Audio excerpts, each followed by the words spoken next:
Well, it's been 4 years, but the high school action webtoon Weak Hero has finally come to an end. And I feel like it's time to talk about it, especially since season 2 of the live action show is coming up just around the corner. Now, Weak Hero is a story that is special to me because it was one of the first webtoons I read and the first I covered on this channel. It takes on a more realistic approach to this type of coming-of-age fighting drama that dominates the platform. You know the one, where the authorities and adults are basically non-existent and it's up to a bunch of teenagers who are all expert fighters somehow to stop an escalating threat of psychotic bullies, gangs, corrupt politicians, and organized crime syndicates, instead of, attending school. What differentiates these stories is in the nuance of how they're written. However, unlike the power fantasies of webtoons like Lookism, To Not Die, Unstoppable, Hayoung, Study Group, Teenage Mercenary, or Viral Hit, Weak Hero instead focuses on and excels at the mental struggles and psychological tug-of-war the characters experience during fights. Not to say the others ignore that aspect or are bad at it though. I've seen a lot of people express disappointment at Weak Hero's action scenes, saying that the choreography is uninteresting and lacks variety. And while yes, the characters don't use martial arts, they do still have distinct fighting styles that intertwine with their personalities, and there are little curveballs and surprises in each fight that spice things up a bit. Although I do agree that Weak Hero's methodical approach to combat is a far cry from the physics-defying spectacle in other webtoons.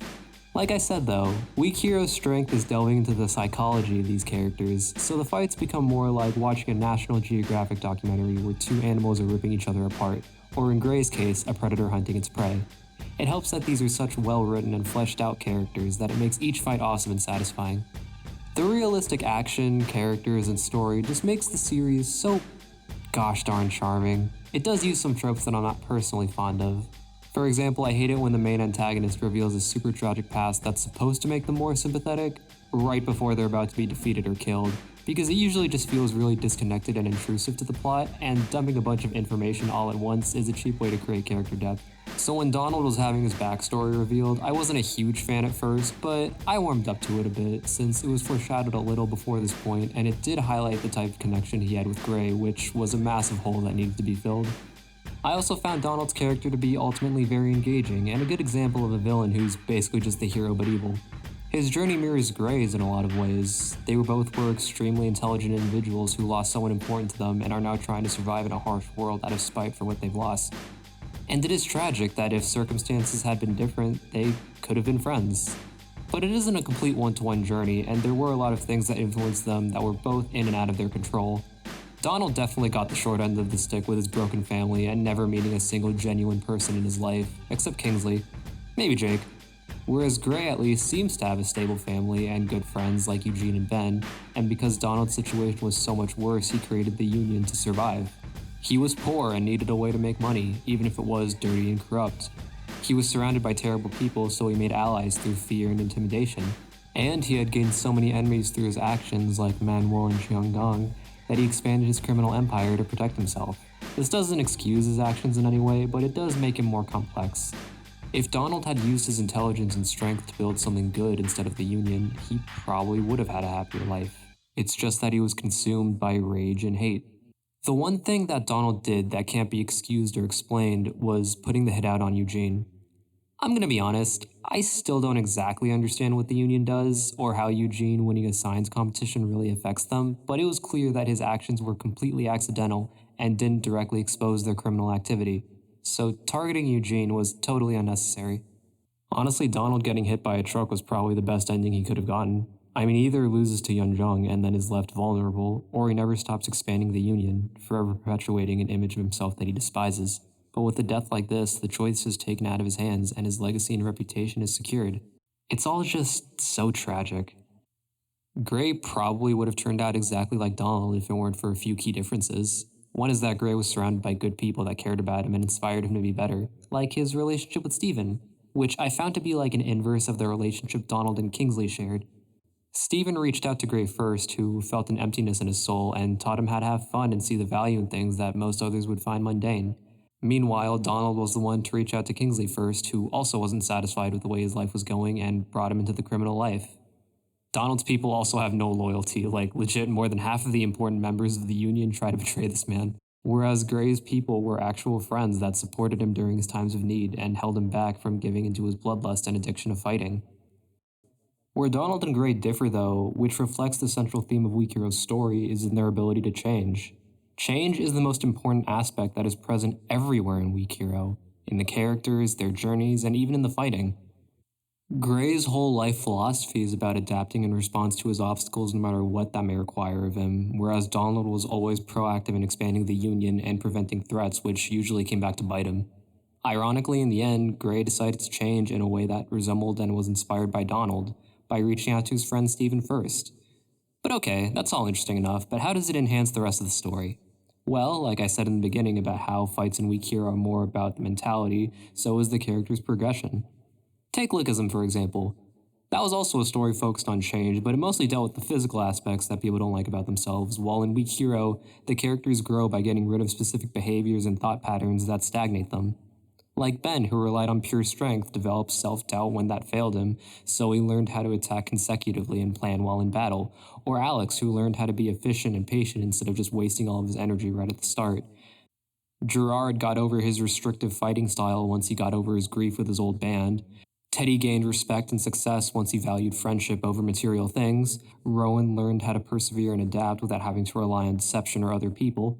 Even Jimmy knew by the end of the series to stop underestimating everyone around him and understand his limits. This was a very interesting way to approach power scaling, as no one really gets stronger through physical training, and the people who don't change actually stay at the same level. It makes things consistent while also making sense for certain characters. Wolf is a perfect example of this. He's stubborn, selfish, and impulsive, so it makes sense that he would never change, especially the way he fights, and so he loses against everyone established to be stronger than him. You'd think that'd make him a boring character, or one that loses relevancy as the plot moves forward, but no, he's still very much an active player up until the end, and super entertaining to watch. The live-action series has a similar but narrower message, focusing more on knowing when to stop instead of just the importance of change. We can see it in the bullies who keep messing with Seon and his friends even when the conflict keeps escalating. Suo always tells Seon and Bum-seok not to cross that line because of how it can end up ruining their lives, which is what eventually happens to Bum-seok. Seon, on the other hand, does learn how to restrain himself by the end, and because of that, he's able to escape the situation mostly unscathed. And this message will only become even more relevant once Donald gets introduced, because his story shows that when a person doesn't know when to stop, eventually they might not be able to. I really like how the live-action version portrays its message, although I do think the webtoon does it slightly better because of how it's actually integrated into the fights. No, don't get me wrong, I love the action in this show. It's well choreographed, exciting, the cinematography is great, and they got Gray's fighting style and analytical mind down to a T, but the action is more for entertainment rather than to show character development. I mean, technically speaking, this whole season shouldn't even have fights, since it's an adaptation of Gray's backstory. But it needed to be put in somewhere since this is a Weak Hero show, and the implementation of it was done very naturally. Honestly, a lot of the changes they made were really good and expanded on the original story. Suo's character was the only one I'm a little unsure about. I know he's not supposed to be an exact one-to-one of Steven, even if they play basically the same role, but making him into this ex-MMA prodigy just feels a little bit out of place. But on the other hand, I love Suo. He's a badass, charming big brother of the group that you can't help but like. The entire dynamic between the three is just great. I loved watching them hang out and work together, and once I started to realize what was about to happen, I was desperately hoping for it to be different. I do think they needed at least one more episode to flesh out their relationship, just because I feel like they became so close a little bit too quickly, but it wasn't a big deal. I even like the new characters they introduced, and hope they come back. Bum-seok, I feel like, also has to come back because there are so many things about his story that were left unresolved, and he's too good of a character to just drop. Seon also feels a little different from his webtoon counterpart. They make him a little bit more socially awkward instead of just cold and ambivalent, and build up his emptiness as loneliness rather than just being bored. I also like that it's shown how Seon truly valued the bond he had with his companions by recklessly trying to help and fix their relationship directly with Bum-seok, because he ultimately understood him. Like, Seon 100% would pick a fight he couldn't win if it meant saving his friends. It makes him feel a little bit more relatable, while also still being a badass and less like an untouchable god like Gray was, even though I'm sure he's going to start resembling him more in the second season. Another way that Weak Hero subverts the tropes of other high school action stories is how it doesn't glorify its violence and actually addresses how pointless and terrible all the brutality and fighting is. Like, whenever a fight gets serious, the characters actually look ragged, dirty, and bloody. They even acknowledge when someone starts going too far by making them look psychotic and scary, which applies to the heroes as well. And in their case, they'll also usually have another character try and stop them or hold them back to really emphasize that this isn't right. The show does this too, and I really like the ending because of how it mirrors the beginning with Seon threatening to expose the abuse of those in power, because it really shows how violence is a cycle that doesn't stop and keeps hurting people, and that anyone could become a bully or a victim. And what makes Seon so special is how he exists outside of that dichotomy. He's smart enough to fight while also being strong enough to be vulnerable and actively express his emotions instead of just being controlled by them. It's what makes him a weak hero. Speaking of endings, I especially love how after Donald dies in a pretty ordinary but gruesome way, everyone reacts to it realistically. Even the people who hated Donald or saw him as an enemy grieve his death or are conflicted on how to feel. The whole conflict between schools pretty much ends as well because everyone finally stops posturing and puts away their tough guy facades because they all realize things have gone too far and wonder, what is all of this even for? It's a reminder that while these guys might be gangsters, they're still just a bunch of kids who should be studying in school or just having fun, instead of beating each other up for rank or money.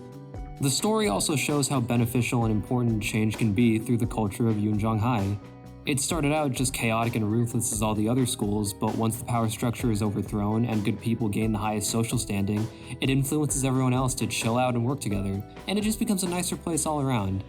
It's done gradually, and it's just charming to see the characters, including past enemies, get along and find peace.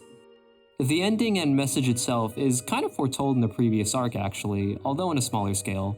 It's the one with the girls and how Gray and Gerard have to save them at a karaoke bar. Now, to be honest, I did kinda wish the girls played a bigger role in the story, maybe not in the final fight, but at least in the personal lives of the main characters, just because I thought they were pretty cool and had potential to make the plot more interesting. But I'm okay with how the story ended up going. Drooly's inner struggle is basically the same as Donald, and when she meets a caring person like Lily, she's able to start making the changes that would better her life. It's a good, self-contained arc that expresses the whole story's main message, which is why it's weird how irrelevant it is and how Gray and Gerard don't react to it or them at all.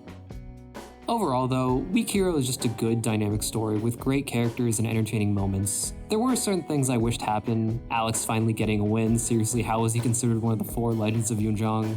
Steven meeting everyone, Sean Gung coming back into play, Miles Ju doing anything, but ultimately it's a great ride and one I'd love to see expanded even if it was just the characters hanging out and living their lives with no action in between. As for the show, I definitely recommend it. I really like the soundtrack. They're good songs by themselves, but also used very effectively. A lot of the songs have this nostalgic, melancholy tone to them, which, considering how tragic Gray/Seon's backstory is, it's very fitting. The show is great at balancing its atmosphere, even creating genuine moments of dread, which didn't even occur to me that Weak Hero could do that, even though it has a lot of elements of psychological thriller.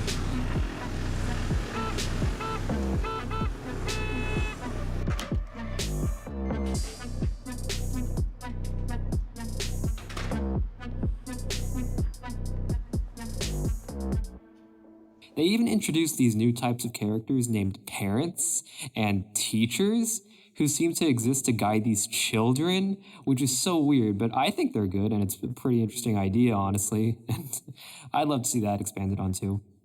Anyway, thank you guys so much for watching. Please let me know all of your thoughts in the comments below and see you around.